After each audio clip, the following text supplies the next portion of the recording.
ইনকিলাব মঞ্চের মুখপাত্র শরীফ ওসমান হাদী হত্যার বিচারের দাবিতে বিক্ষোভ সমাবেশে লাঠিচার্জ ও সাউন্ড গ্রেনেড নিক্ষেপ করেছে পুলিশ।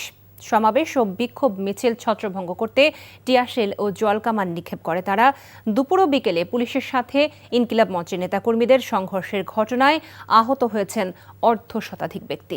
ইনকিলাব মঞ্চের সদস্য সচিব আবদুল্লাহ আল জাবের ও রাকসুর জিএস সালাউদ্দিন আম্মার সহ কয়েকজনের পায়ে স্প্লিন্টার বিদ্ধ হয়েছেন। তামজিদ সুমনের রিপোর্ট।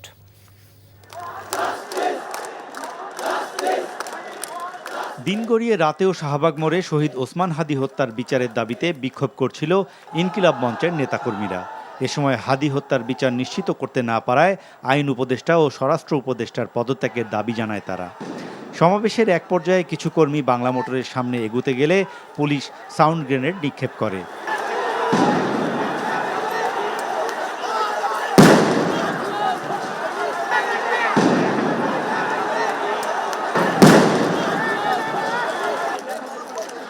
একে একে বেশ কয়েকটি সাউন্ড গ্রেনেড নিক্ষেপ করে সমাবেশ ছত্রভঙ্গ করে দেয় পুলিশ।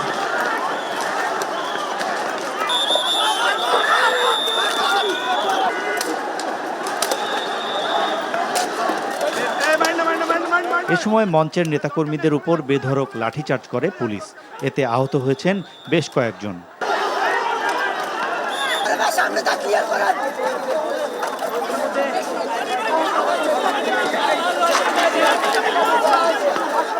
এর আগে বিকেলে জাতিসংঘের অধীনে শরীফ ওসমান হাদীর হত্যার তদন্ত দাবিতে ইনকিলাব মঞ্চের নেতাকর্মীরা প্রধান উপদেষ্টার বাসভবন যমুনার অভিমুখে যাত্রার সময় পুলিশের সাথে ধাওয়া পাল্টা ধাওয়ার ঘটনা ঘটে।